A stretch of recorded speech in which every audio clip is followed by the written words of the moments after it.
पार्वती मैया की जय। अभी पावन सावन महीना चल रहा है। सावन में बहुत ही प्यारा प्यारा त्यौहार आता है, पर्व आता है। उसी में से एक त्यौहार है तीज, हरितालिका तीज। माताएं बहनें सब लोग करते हैं अपने पति के लंबी उम्र के लिए।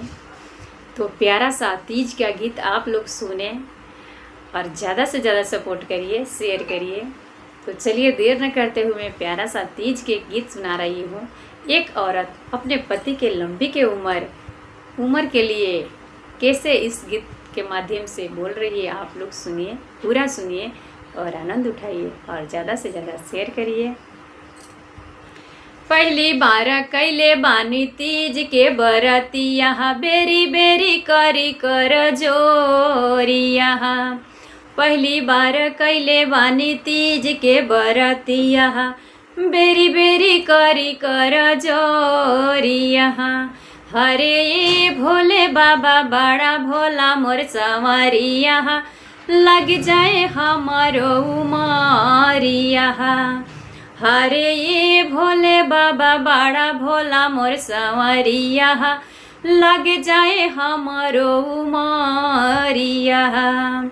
अरे भोले बाबा बड़ा भोला मोर संवरिया, लग जाए हमारो उमरिया। मंगिया में सिंदूरा हरदम चमके हो, मंगिया में सिंदूरा हरदम चमके हो। उनहिला भूखल बानी कठिन परब हो, उनहिला भूखल बानी कठिन परब हो। सोरा हो सिंगार हमरा पियवेले बाटे, इहे बाटे हमरो फिकिरिया, इहे बाटे हमरो फिकिरिया।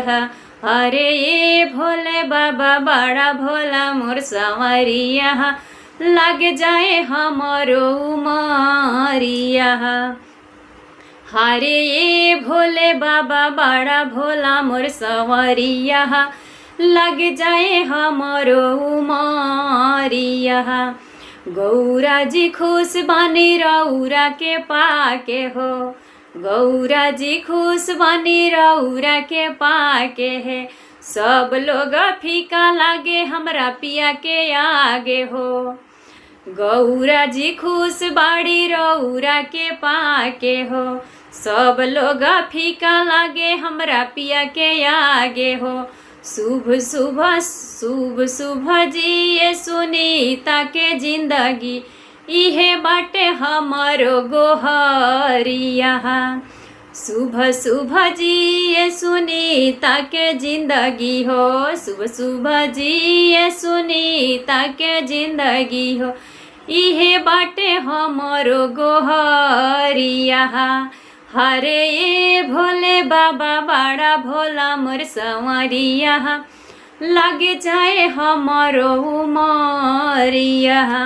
हरे भोले बाबा बड़ा भोला मोर संवरिया, लग जाए हमरो उमरिया। हरे भोले बाबा बड़ा भोला मोर संवरिया, लग जाए हमरो उमरिया। तो मैं आशा करती हूँ आप लोगों को ये गीत पसंद आया होगा और जो माताएं बहन नहीं करते होंगे वो भी करिए अपने पति के लंबी उम्र के लिए। तो चलिए और मैं मिलती हूँ एक दूसरे वीडियो में नए गीत के साथ।